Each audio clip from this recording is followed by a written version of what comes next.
OnePlus 9 series के बारे में कुछ इंपॉर्टेंट क्वेश्चंस OnePlus 9 यूजर्स की तरफ से पूछे गए और उनके आंसर्स कम्युनिटी एक्सपर्ट के द्वारा OnePlus के फॉरम या आप कह सकते हैं कि जो कम्युनिटी है उसके अंदर दिया गया है। जो एक सबसे इंपॉर्टेंट क्वेश्चन उसके अंदर निकल के सामने आ रहा है वो ये आ रहा है कि बहुत सारे यूजर्स की तरफ से पूछा गया है कि OnePlus 9 सीरीज के अंदर सिर्फ 2 5G बैंड काम करते हैं इंडिया के लिए, और क्या इसकी कोई पॉसिबिलिटी है कि आने वाले कुछ समय में सॉफ्टवेयर अपडेट्स के थ्रू 5G बैंड्स को बढ़ाया जा सके 2 से ज्यादा। अब इसके आंसर में जो OnePlus ने रिप्लाई दिया वो ये दिया है कि इसका हम लोग OTA अपडेट के थ्रू कोई भी बैंड को बढ़ा नहीं सकते हैं। OnePlus 9 सीरीज के बारे में तो ये इंफॉर्मेशन सामने निकल के आ रहा है, लेकिन आपको बता दें कि OnePlus 9 से ज्यादा OnePlus Nord यूजर परेशान है, क्योंकि बहुत सारे लोगों के द्वारा ये फोन परचेज किया गया था लॉन्च के बाद, और काफी ज्यादा लोगों के द्वारा इसलिए परचेज किया गया था कि वो 3 से 4 साल तक फोन इस्तेमाल करना चाहते हैं। और इसके अंदर जो इस फोन का यूएसपी था वो ये था कि ये 5G था। OnePlus का फोन 28,000 के आसपास में विद 5G लोगों ने इसलिए इसको परचेज किया था, लेकिन ये Nord जो है N78 के ऊपर काम करता है, और ये चीज आने वाले टाइम के अंदर जब बैंड्स 5G के आ जाएंगे इंडिया में तब पता लगेगी कैसे आपका फोन वर्क कर रहा है। लेकिन फिलहाल जो आप कह सकते हैं कि Nord जो है वो N78 बैंड के ऊपर इंडिया के अंदर 5G के लिए काम करेगा। अब इसके जो यूजर्स हैं वो बहुत परेशान है, काफी लोगों का मैसेज आया। इस वीडियो के अंदर आपको पूरी क्लैरिटी मिल जाने वाली है, तो वीडियो कहीं स्किप मत कीजिएगा, शेयर जरूर कीजिएगा अगर आपका कोई OnePlus Nord या OnePlus 9 यूजर है तो सबसे पहले ये बात आपको बता दें कि OnePlus 9 सीरीज को लेके आप कह सकते हैं कि OnePlus के फोन के अंदर जो 5G बैंड्स अवेलेबल हैं उनको लेके एक बात चली थी कुछ समय पहले, जब किसी ने ट्विटर के ऊपर ट्वीट करके बताया था कि उनकी बात हुई है एग्जीक्यूटिव्स के द्वारा, और उनके तरफ से बताया ये गया है कि OnePlus जो फोन जितने भी अवेलेबल हैं आज की डेट में उसके अंदर आपको जो अपडेट्स हैं OTA अपडेट्स हैं उसके थ्रू आपको जो बैंड है 5G बैंड इंडिया के अंदर उसको बढ़ा के दिया जाएगा। और इसके बाद काफी सारे बड़े यूट्यूबर्स सो कॉल्ड उन्होंने इसको अपने वीडियोस में ले लिया और उसके बारे में बताया। साथ ही साथ कोई भी ऑफिशियल अनाउंसमेंट इसके बारे में नहीं किया गया था, यह सिर्फ एक ट्वीट था जो कि चैट का लीक था। अब यह चीज जो कि एक चैट का स्क्रीनशॉट था जो कि एक ऑफिशियल नहीं माना जा सकता है, लेकिन फिलहाल जो इंफॉर्मेशन निकल के आई कि 5G बैंड्स को नहीं बढ़ाया जाएगा OTA के साथ, तो उसके लिए आपको एक बात और समझने की जरूरत है कि इंडिया के अंदर आज की डेट में ओप्पो के फोन अगर आप देखते हैं 19 Pro 5G है, वो जो बैंड आज के डेट में अवेलेबल है उसमें 3 बैंड्स के ऊपर अवेलेबल है जो कि आपको स्क्रीन के ऊपर दिख रहा होगा 77, 78, 41। रियलमी नार्जो जो है ये आपका 17,000 रुपए में फोन आ रहा है, और ये भी अवेलेबल है एक ज्यादा बैंड जो कि आपको बता दें कि OnePlus का जो फोन है उससे N41, 77, 78, 79, इनफैक्ट 2 बैंड ज्यादा इनके अंदर अवेलेबल हैं। आईफोन की अगर बात करते हैं तो आईफोन जो है जो 12 सीरीज के आए हैं वो जितने भी बैंड्स हैं वो सारे बैंड के ऊपर अवेलेबल है 5G के अंदर, और ऑलमोस्ट सारे कंट्रीज के लिए यही इंफॉर्मेशन सामने निकल के आ रहा है। 12 Pro Max की आप अभी देख रहे हैं कौन से कंट्रीज में ऐसे है, लेकिन अगर 12 मिनी की बात करते हैं तो वहां भी इसी प्रकार से आपको देखने को मिलेगा कि सारे बैंड्स अवेलेबल है 5G के लिए। मोटरोला की बात करते हैं जो कि 20,000 के रेंज में आया है, वहां भी आपको काफी सारे बैंड देखने को मिलेंगे 5G के जो कि N1 से लेके N78 तक हैं। सैमसंग के जो फोन आ रहे हैं उसके अंदर भी आपको अच्छे खासे बैंड देखने को मिलेंगे जो कि M42 है, लेटेस्ट आया था। अब एक मैं जब रिसर्च कर रहा था तो उसी बीच मालूम चला कि एक ट्वीट आया हुआ है, और ये ट्वीट बहुत पहले का नहीं है, आज का ही है 4:30 का। इसके अंदर भाई ने ये पूरा इंफॉर्मेशन दिया हुआ है कौन से फोन का किस बैंड पे काम करता है किस पे नहीं करता है, तो आप ये इसका लिंक मैं नीचे दे दूंगा, वो आप चेक कर सकते हैं जाके, आपको क्लैरिटी मिल जाएगी कौन सा फोन किस बैंड पे काम करता है। आपको बता दें कि सस्ते फोन भी ज्यादा बैंड्स पे काम कर रहे हैं, ये इस ट्वीट के अंदर मालूम चल पाया है। और इसके अंदर एक और चीज इंफॉर्मेशन सामने निकल के आई है वो मैं दिखा देता हूं आपको कि यहाँ पे इन्होंने पूरा जितने भी फोन अवेलेबल हैं लगभग उस टाइम पे कुछ टाइम पहले का ये वो सबका इन्होंने लिखा हुआ है। चलो ये तो इंफॉर्मेशन हो गया, ये आपको नीचे मिल जाएगा लिंक, इससे देख सकते हैं। लेकिन आपको इसके ऊपर चिंता करना है नहीं करना है, आपके ऊपर क्या फर्क पड़ेगा अगर आपने OnePlus 9 सीरीज का फोन या OnePlus Nord परचेज किया है, तो क्या आपका फोन बेकार हो जाने वाला है, क्या उसके अंदर 5G नहीं चलने वाला है। दोस्तों सबसे पहले आपको बता दूं कि OnePlus 9 सीरीज के अंदर 2 बैंड्स हैं N78 और N41, Nord के अंदर N78 अवेलेबल है। लेकिन आपको ये जानकर और ये कह सकते हैं कि ये इंफॉर्मेशन जो आज के डेट में अवेलेबल है वो जानकर खुशी होगी कि जो बैंड्स अवेलेबल हैं इंडिया के अंदर परचेज या कह सकते हैं कि स्पेक्ट्रम सेल के लिए, उसके अंदर पहला बैंड ही N78 है, ठीक है, जो कि 3300 मेगाहर्ट्ज से लेके 3400 मेगाहर्ट्ज के अंदर है और 3425 से लेके 3600 मेगाहर्ट्ज के अंदर भी है। अब इसके अंदर कुछ मेगाहर्ट्ज जो हैं वो जाएंगे आपके जो ऑफिशियल वर्क होते हैं उसके लिए, और official work in the sense कि भारत सरकार को अपने DRDOs को देना होता है या फिर आर्मी को देना होता है, तो वो कुछ मेगाहर्ट्ज उनको दे देंगे, उसके बाद इस्तेमाल करने के लिए, कमर्शियल इस्तेमाल करने के लिए दिया जाएगा।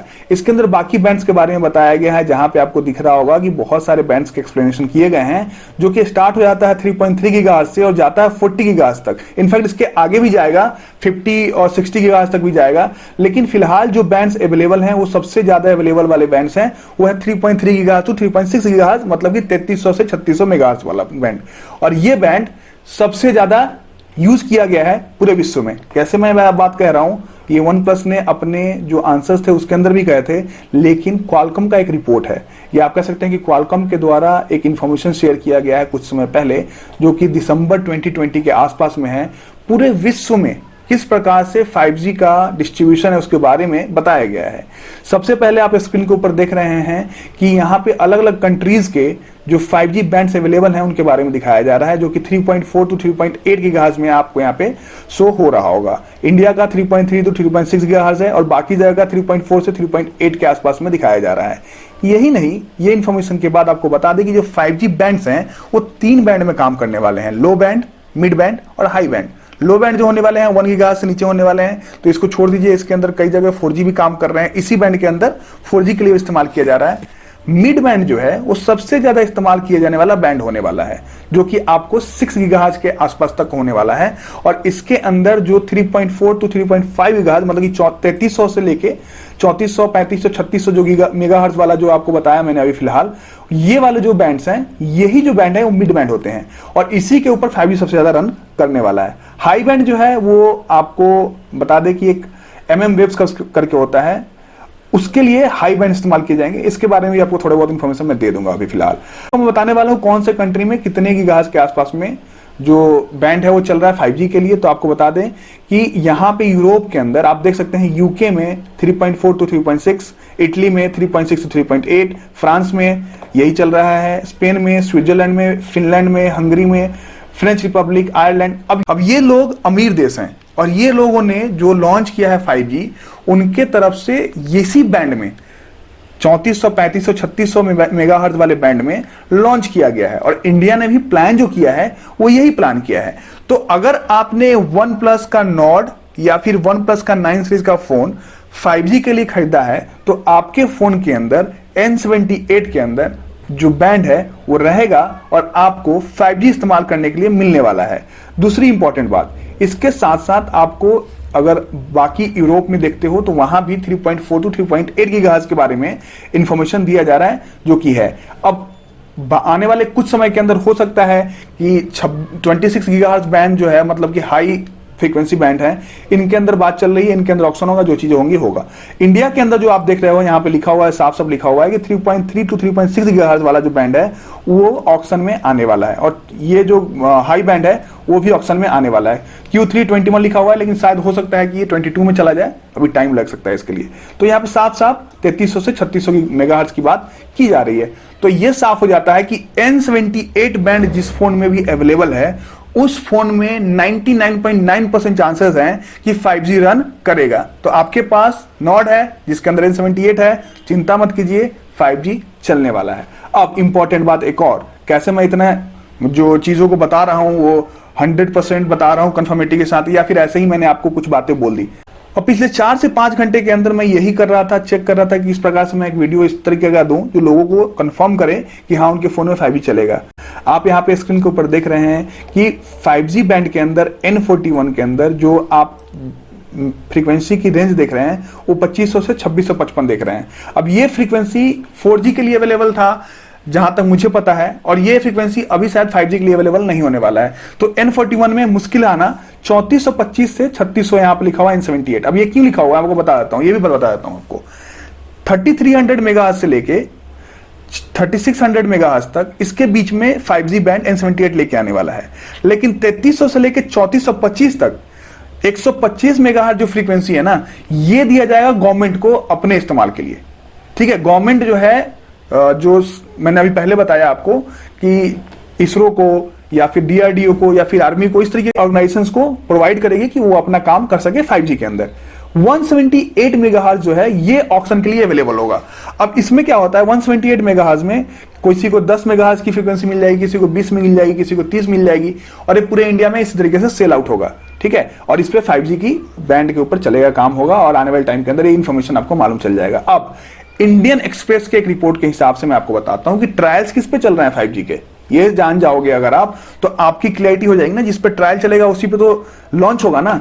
तो आपको यहां दिख रहा होगा कि जो ट्रायल चल रहे हैं, during this period telecom will provide with experimental spectrum on various band such as the mid band 3.2 gigahertz to 3.67 gigahertz, 3200 megahertz से लेके 3600 मेगाहर्ट्ज के आसपास, जो कि मैंने आपको पहले बताया, उसके ऊपर ट्रायल स्टार्ट हो चुके हैं, जो कि आपको पता है ये N78 वाला बैंड है, जो कि इंडियन एक्सप्रेस की तरफ से इंफॉर्मेशन निकल के आ रही है। मिलीमीटर वेव के अंदर भी ये काम करने वाले हैं, जो कि 24.25 गीगाहर्ट्ज से स्टार्ट होने वाला है और 28 तक चलने वाला है। ये इंफॉर्मेशन करेक्ट है, क्योंकि इसके ऊपर ट्रायल चल रहा है, इस पर आप रिसर्च कर सकते हैं, इस पर आप गूगल कर सकते हैं।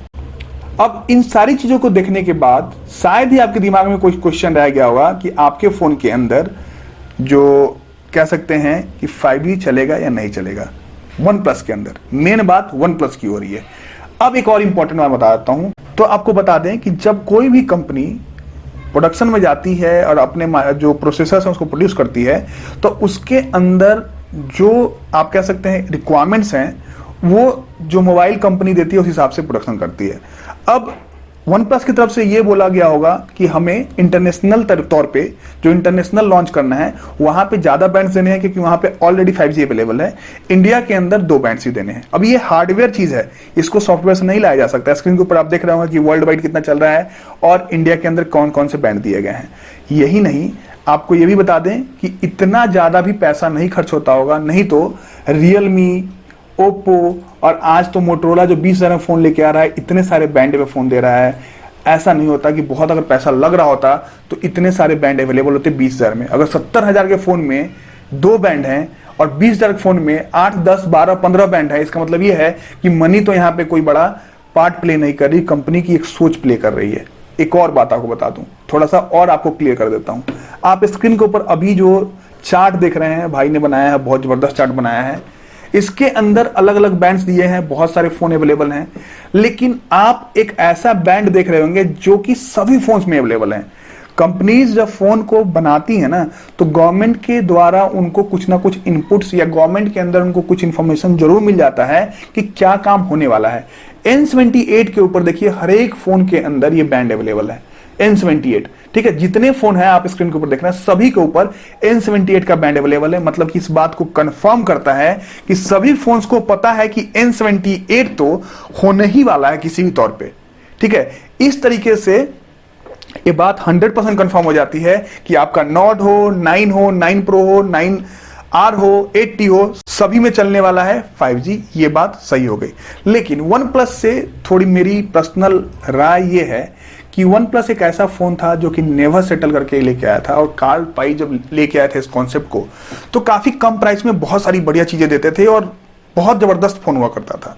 अपडेट्स एकदम ऑन टाइम, कोई भी प्रॉब्लम है उसका सोल्यूशन ऑन टाइम, सर्विस बहुत बढ़िया। लेकिन आज की डेट में वन प्लस अपनी जितनी भी सारी पिछली चीजें थी उनको भूलते हुए ना अपडेट्स टाइम पे देता है, ना सर्विस उनकी बढ़िया है, और इनफैक्ट बहुत सारे लोगों को बहुत सारी परेशानियां आती हैं अपडेट्स के बारे में, जिसको लेके कोई भी रिजोल्यूशन नहीं दिया जाता। नॉट के तो इतने यूजर्स मेरे पास मैसेज करते हैं जिनका कभी चार्जिंग में दिक्कत आता है, जिनका कभी कैमरा ब्लर हो जाता है, और 8T के साथ ही बहुत जबरदस्त इशू है।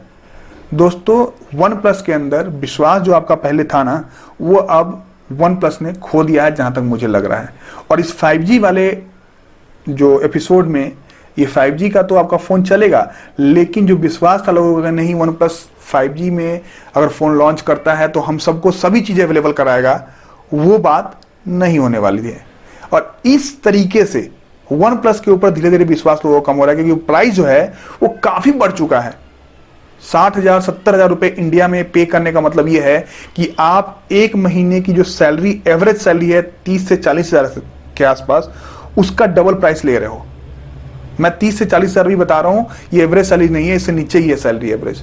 तो इस तरीके से वन प्लस को ध्यान देना चाहिए अपने जो प्रोडक्ट हैं उसके ऊपर, मेकिंग के ऊपर और अपने कस्टमर्स के ऊपर। अदरवाइज वन प्लस एक नॉर्मल ब्रांड तो होता जा ही रहा है, बहुत जल्दी लोगों के द्वारा इसको नकारना शुरू कर दिया जाएगा। वीडियो कैसा लगा दोस्तों कमेंट बॉक्स में जरूर बताइएगा, और काफी मेहनत के बाद ये वीडियो बनाया है, और शेयर करे बगैर इसको मत छोड़िएगा।